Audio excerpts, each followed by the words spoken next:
Today, we're looking at section 3.3, which is about the addition rule. So, when we covered conditional probability, we learned the multiplication rule, which was the probability of events A and B. Now, we want to turn our attention to the addition rule, which instead computes the probability of A or B. Before we can do that, we need a definition. This is the definition of mutually exclusive events. Two events are considered to be mutually exclusive if the events cannot occur simultaneously. If one event occurs, then the other event becomes impossible. So here's an example. You roll a single six-sided die. Are the following events mutually exclusive? First event, event A, rolling an even number. Event B is rolling a multiple of 3. So, to look at this, let's see what those rolls of a die would look like. If you rolled a single six-sided die, there are 6 different values that could come up. 1, 2, 3, 4, 5, or 6. Which of those satisfy event A, rolling an even number? Well, that would be 2, 4, and 6.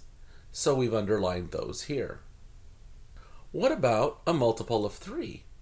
That would be 3 and 6. So when we look, we notice the number 6 was underlined both times.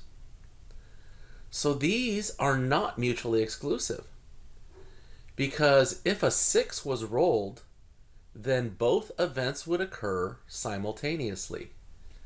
You would be rolling both an even number and a multiple of 3. So we have a note here. If two events share any common elements, then they are not mutually exclusive. We saw that from the last example. Because the events shared the common outcome 6, they were not mutually exclusive. So we have a question. Are mutually exclusive events independent or dependent? We covered independent and dependent events in section 3.2. Remember that two events are independent if the occurrence of one of the events has no impact on the probability of the occurrence of the other event, and they're dependent if the occurrence of one of the events changes the probability of the occurrence of the other event. So are mutually exclusive events independent or dependent? The answer is that they are dependent. Why would they be dependent?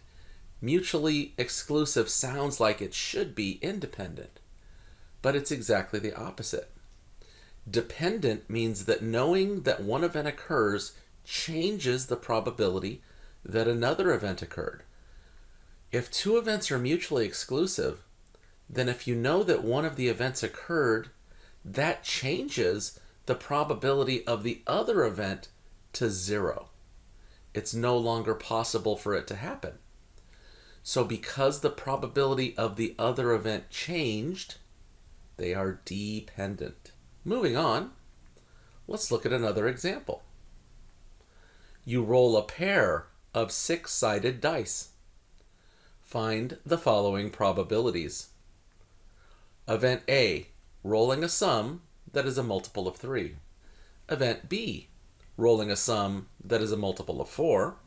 Event C, rolling a sum of 12. And event D, rolling a sum that's a multiple of 3 or 4.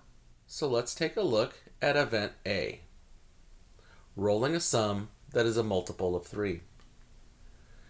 Here are the 36 different possible outcomes from rolling a pair of 6-sided dice. We want to know how many of these would be sums that are multiples of 3. The only sums that are multiples of 3 are 3, 6, 9, or 12. So where do those occur here? All sums occur along diagonals that go up from left to right. So for a sum of 3, we have a 1 and 2 and a 2 and 1. For a roll of 6, we have 1 and 5, 2 and 4, 3 and 3, 4 and 2, 5 and 1. For 9, we have 3 and 6, 4 and 5, 5 and 4, 6 and 3. And for 12, there's just one way to do that, by rolling 6 and 6. So if we count up these different rolls, we have 1, 2, 3, 4, 5, 6, 7, 8, 9, 10, 11, 12. 12 rolls that would be a 3, 6, 9, or 12 out of 36 possible rolls. So the probability of rolling a sum that is a multiple of 3 is 12 out of 36. Of course, we would reduce that fraction to 1/3. That's the answer for part A. For part B, the event is rolling a sum that is a multiple of 4. So, when you're rolling a pair of dice, the sums fall between 2 and 12, but which of those are divisible by 4? And the answer is 4, 8, and 12. So, if we look at each one of those sums separately, a roll of 4 could be a 1 and a 3, 2 and a 2, or 3 and a 1. A roll of 8 could be 2 and 6, 3 and 5, 4 and 4, 5 and 3, or 6 and 2. And a roll of 12 again is just 6 and 6. So if we count these outcomes, we get 1, 2, 3, 4, 5, 6, 7, 8, 9. So there are a total of 9 outcomes that fit the event rolling a multiple of 4 out of 36. So the probability of rolling a sum that is a multiple of 4 is 9 out of 36. Again, we would reduce, and this, in its simplest form, would be 1/4. That's your answer for event B. Event C. What's the probability of rolling a sum of 12? We've seen from the previous two events that there's only one way to roll a 12, and that's by rolling 6 and 6. So of all 36 rolls, only one of them satisfies this event. So the probability here is 1 out of 36, and that does not reduce. Finally, event D, what's the probability of rolling a sum that's a multiple of 3 or 4? Well, now what we're doing is we're combining the previous two events. So multiples of 3 or 4 would consist of 3, 4, 6, 8, 9, or 12. We've already seen how to create each one of these by using 2 dice. A roll of 3, remember, was 1 and 2, or 2 and 1. A roll of 4 was 1 and 3, 2 and 2, or 3 and 1. For 6, we had 1 and 5, 2 and 4, 3 and 3, 4 and 2, or 5 and 1. For 8, there were 2 and 6, 3 and 5, 4 and 4, 5 and 3, 6 and 2. For 9, there were 3 and 6, 4 and 5, 5 and 4, 6 and 3. And finally, for 12, we had 6 and 6. So if we count these outcomes, we have 1, 2, 3, 4, 5, 6, 7, 8, 9, 10, 11, 12, 13, 14, 15, 16, 17, 18, 19, 20. So there are 20 total outcomes of the 36 possible outcomes that would satisfy event D. Reducing this fraction, we end up with 5/9. And that's the answer to event D. So understanding the concept of mutually exclusive events is essential to developing the next rule. Now we come to the addition rule. What the addition rule says is that the probability that event A or event B occurs is given by probability of A or B equals the probability of event A plus the probability of event B minus the probability that events A and B both occur. Now, if event A and event B are mutually exclusive, then it simplifies to probability of A or B equals the probability of A plus the probability of event B. If we think back to the previous example and we look at event D, we'll notice that when we were computing the probability that the sum was a multiple of 3 or 4, that we could compute the probability that it was a multiple of 3 plus the probability that it was a multiple of 4 minus the probability that it was a multiple of 3 and 4. We'll look at these probability values before we reduce them so that we'll have a common denominator. So the probability of rolling a multiple of 3 was 12 out of 36. The probability of rolling a multiple of 4 was 9 out of 36. And the probability that we rolled a multiple of 3 and 4, which would be 12, was 1 out of 36. So 12 plus 9 is 21. Subtracting 1, we get 20 out of 36, which reduced to 5/9, which was the answer for the probability of event D in the previous example. The reason that we have to do the subtraction is because when we look at a sum of 12 is included both as a sum that is a multiple of 3 and a sum that's multiple of 4. So we counted it twice. We don't want to count outcomes twice when we're computing probability, so we have to subtract one away to make sure we come up with the correct answer. If we look at a Venn diagram, this becomes clearer. Here we have the multiples of 3 in the first circle on the left, and the multiples of 4 in the circle on the right, and other sums that don't fit either one of those events outside. So that would be the 2, 5, 7, 10, and 11. You can see that the circles for multiples of 3 and multiples of 4 overlap with just that single outcome of 12. So if we didn't do the subtraction, then we would have counted 12 twice, which would give us an imprecise calculation. We have a little note here. It is important to remember that the subtraction in the addition rule is there to remove double counting. We never want to double count. It throws all the numbers off. So let's try a practice problem here. You draw a card from a standard deck of 52 cards. Determine the following probabilities.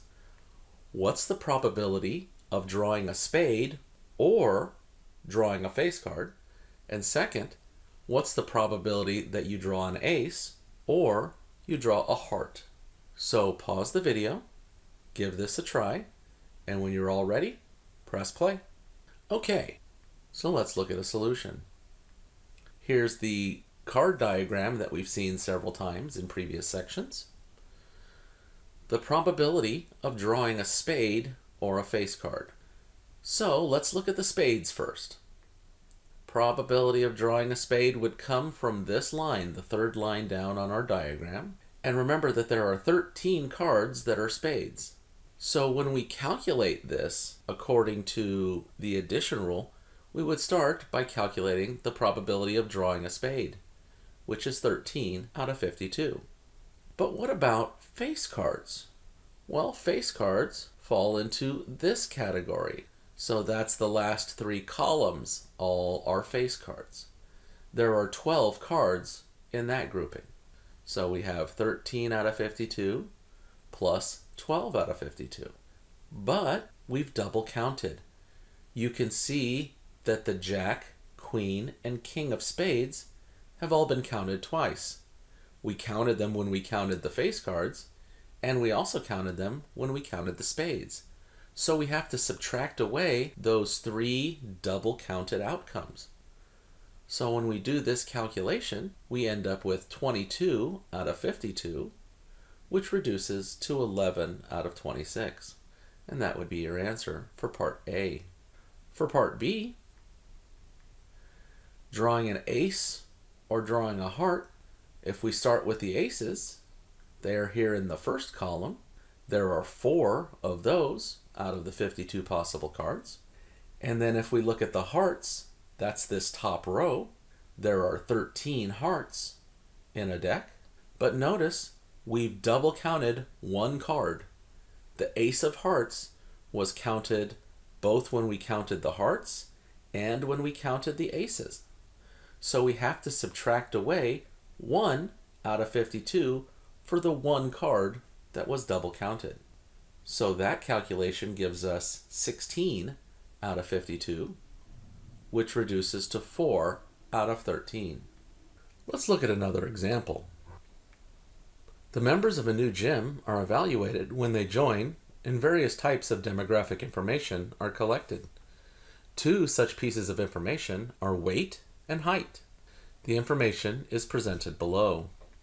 So you'll notice we have several different heights, under 5 feet, between 5'1" and 5'6", between 5'7" and 6 foot, between 6'1" and 6'6", from 6'7" and above, and then several different weight categories, 100 pounds or less, 101 to 150 pounds, 151 to 200 pounds, and so on. We want to ask several questions based on this table. First, we choose a member at random. Determine the following probabilities. What is the probability of choosing somebody who is 100 pounds or less or over 300 pounds? And then second, what's the probability of choosing somebody who is between 5'7" and 6 feet or someone with weight between 151 and 200 pounds? So let's consider the first question. The probability of choosing someone 100 pounds or less or over 100 pounds. So 100 pounds or less would be this first column. The total number of individuals in that column is 24 out of the 489 people contained within this table. Then for over 300 pounds, that would be this final column before the total, which encompasses 46 individuals out of the 489 members of the gym. At this point, we have to ask ourselves, have we double counted anything? And the answer here is no, because these two regions that we've highlighted do not overlap. We are never counting the same individuals twice. So this is an example where there is no subtraction in the addition rule, because these events were mutually exclusive. If I choose somebody who's 100 pounds or less, they're not over 300 pounds. You cannot possibly be in both categories at the same time.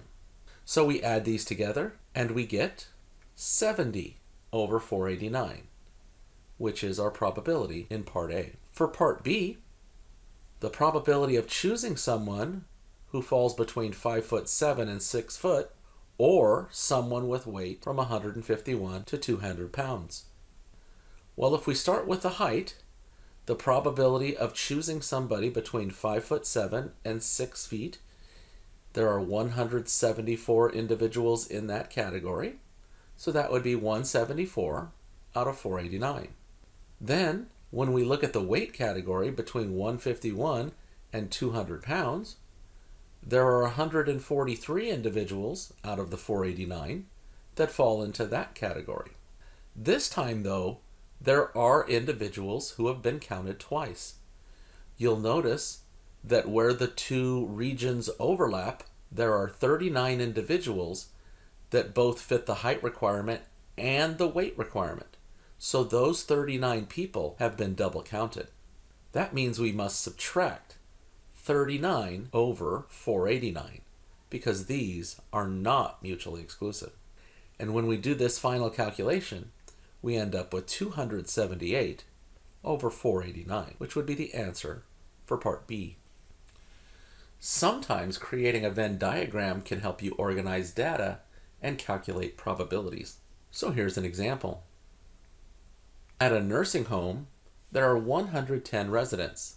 They suffer from many illnesses. Of the 110 patients, 42 of them have diabetes, 56 of them have high blood pressure, and 40 of them have Alzheimer's disease.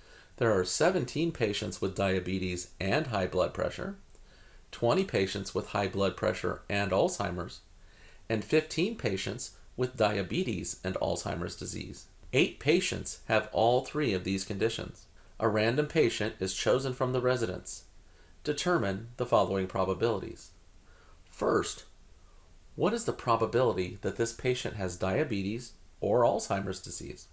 Second, what is the probability that the patient has diabetes or high blood pressure or Alzheimer's disease? And third, what's the probability that they don't have any of these 3 conditions? So let's build a Venn diagram to help us sort through this problem. It can really help us organize our information. When filling in a Venn diagram, always start with the most specific information that you have and then work your way out. And don't forget to account for space outside of the circles for individuals who don't fit within any of the categories of our Venn diagram. So here's a Venn diagram that fits our situation. We have a circle for diabetes, a circle for high blood pressure, and a circle for Alzheimer's. I've also taken all of the values that were given to us within the context of the problem and made a little list here to the left. So there were 110 residents total. 42 of them had diabetes, 56 had high blood pressure, 40 had Alzheimer's, 17 had diabetes and high blood pressure, 20 had high blood pressure and Alzheimer's, 15 of them had diabetes and Alzheimer's, and 8 of them had all 3. We're actually going to start by putting all 3 on our diagram. All 3 would occur where all 3 of these circles overlap one another. That would be the central rounded triangle in the middle. So this is where we would put those 8 individuals. Those 8 people had all 3 of these conditions. That's when it starts to get a little bit trickier. We now move on to the next most specific information, which would be about people who had 2 conditions. So, for diabetes and high blood pressure, there were 17 individuals. And people want to put 17 directly above the 8 in the diagram. But that's not correct. Diabetes and high blood pressure is this area that I've highlighted in red. There should be 17 individuals within that area. But you'll notice that the 8 individuals that we placed in the center also happen to fall into this area. So those 8 are part of the 17, which means we have to put the remaining individuals in that space above the 8. That would be 9 people. Why 9?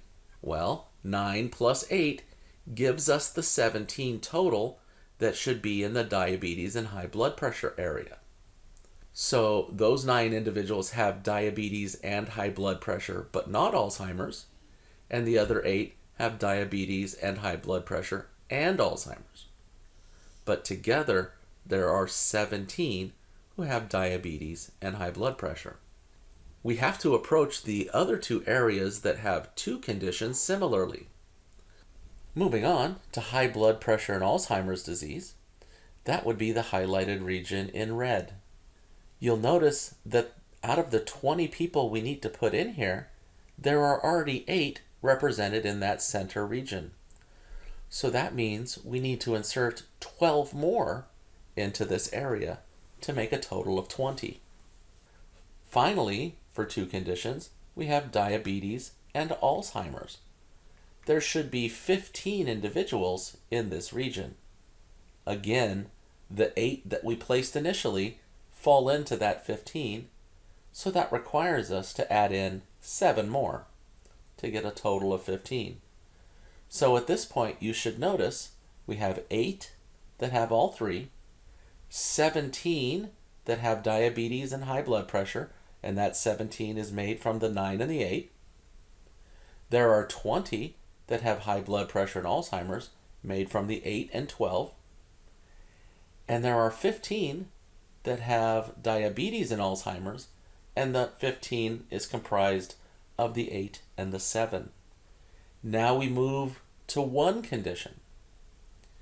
We look at diabetes. There were 42 individuals that had diabetes.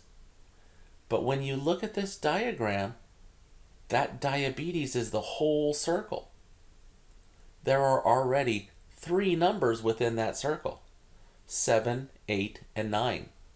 That's 24 people in the circle already. There are only supposed to be a total of 42. So if we take that 42 and subtract away the 24 that are already inside the circle, that leaves us with 18 more that fall into that empty region in the upper left. So if we counted 18, 9, 8, and 7, those add up to the 42 individuals that have diabetes. We turn our attention to high blood pressure. There are 56 individuals here that have high blood pressure, but again, there are already 3 values in the circle: 9, 8, and 12. That's 29 individuals out of the 56, so 56 minus 29 is 27. That's what fills in the upper right region. For the last condition, we have Alzheimer's. Alzheimer's is represented in this bottom circle. And just like the previous 2 groups, we already have 3 values inside: 7, 8, and 12. Those add up to 27. There are only 40 individuals who have Alzheimer's in the facility, so if we take 40 minus 27, we end up with 13 more. There's still one more group of individuals that we have to count. Those would be the people who don't have any of these 3 conditions. They don't have diabetes, or high blood pressure, or Alzheimer's. Maybe they have some other condition. Maybe they're a stroke victim. Maybe they have mobility issues. There are lots of reasons for people to be in a convalescent hospital other than diabetes, high blood pressure, and Alzheimer's. So the way that we figure out the other individuals is by adding up the ones within the circle. So we take the 18, 9, 27, 7, 8, 12, and 13, add them together. So 18 and 9 is 27, plus another 27 is 54, plus 8 is 62, plus 12 is 74, plus 7 is 81, plus 13 is 94. So there are 94 individuals contained within the circles. But there are 110 residents of this convalescent hospital. So we take 110 and subtract away the 94, and that leaves us with 16 other residents that don't fall within these 3 categories. Now that we have this diagram, let's try to answer the questions. So first question, what's the probability that an individual had diabetes or Alzheimer's? Well, according to the addition rule, it would be the probability that the patient had diabetes plus the probability that the patient had Alzheimer's minus the probability that the patient had diabetes and Alzheimer's.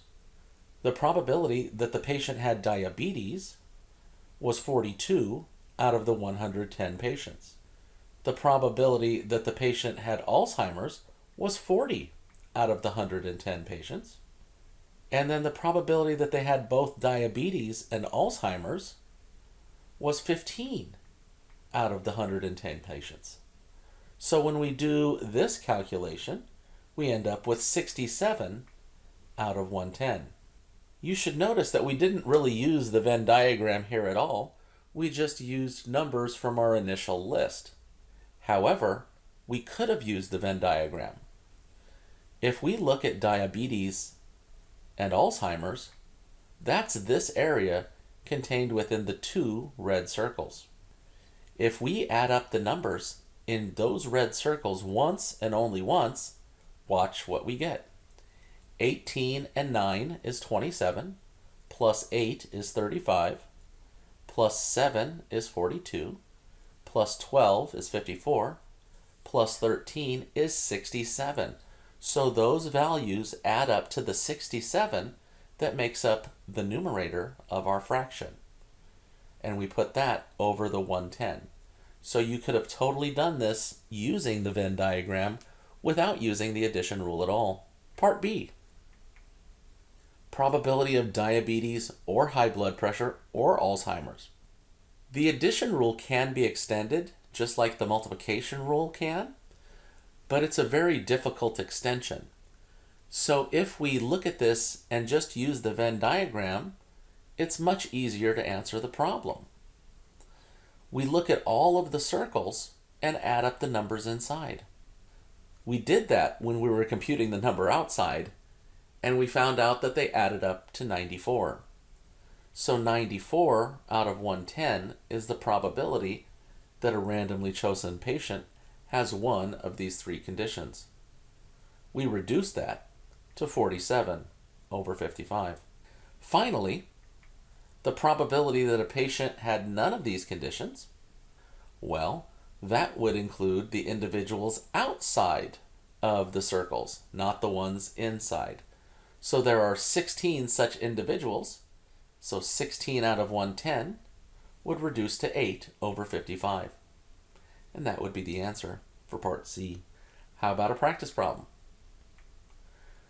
60 students are surveyed as to the courses in which they are enrolled. Of the students surveyed, 27 are enrolled in biology, 22 are enrolled in poli-sci, and 21 are enrolled in English. There are 7 students enrolled in biology and poli-sci, 8 in poli-sci and English, and 5 in biology and English. 3 students are in all of these courses. A student is chosen at random. First, draw a Venn diagram to represent the situation.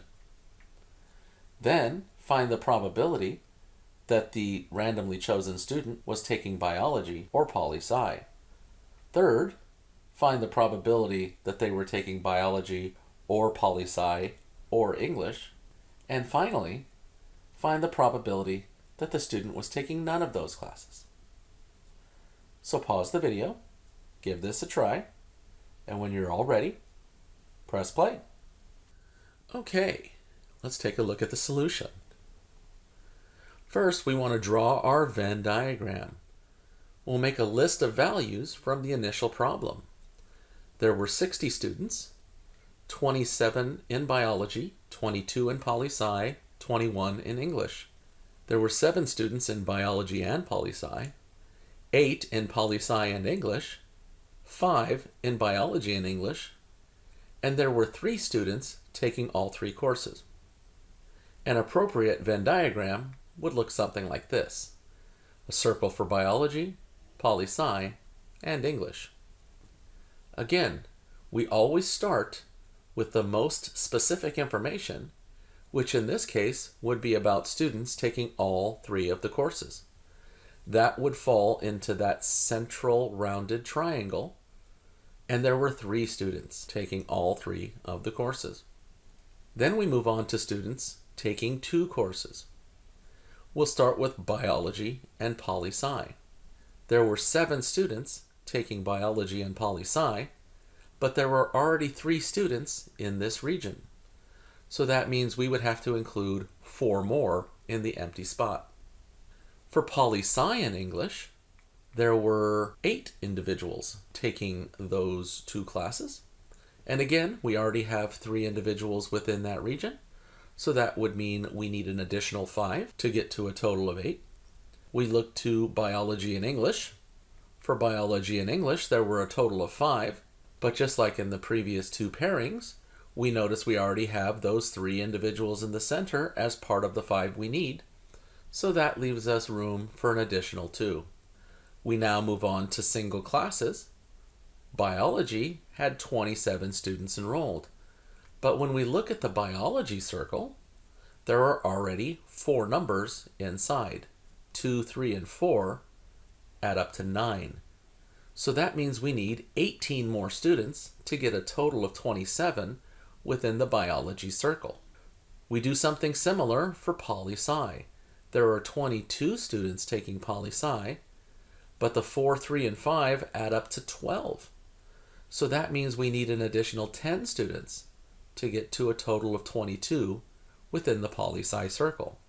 And for English, there's a total of 21 students in this circle, but the 2, 3, and 5 are already within the circle, and those add up to 10. So in the empty spot, we need an additional 11 students so that we can get a total of 21. Finally, we can't forget the area outside of the circles. So let's add up those numbers within the circles. 18, 4, and 10 add up to 32.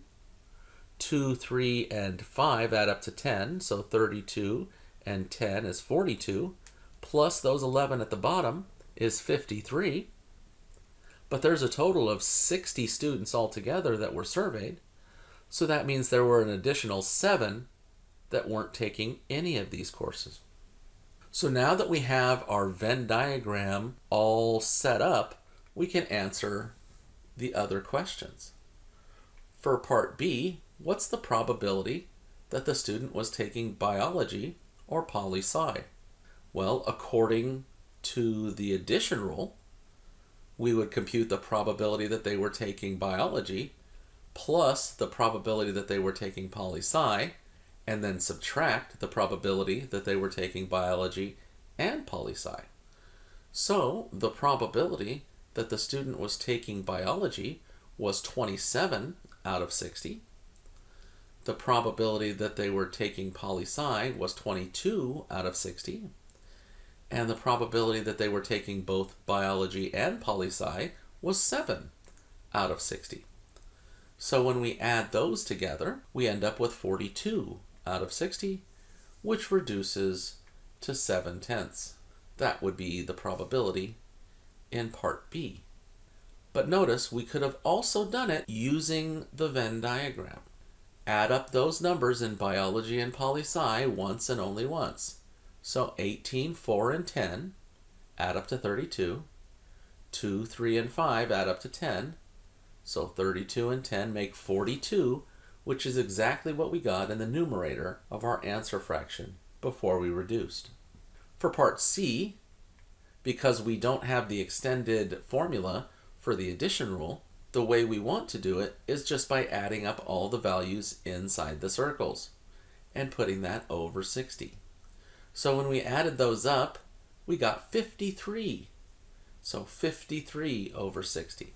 We're not including the 7 because those 7 that are outside are not taking any of these 3 courses. And finally, what's the probability that a randomly chosen student was not taking any of these courses? That would be the number outside of the circles, over 60, which is 7 over 60. So that brings us to an end of section 3.3. Please look on Pearson for your homework, and have a nice day.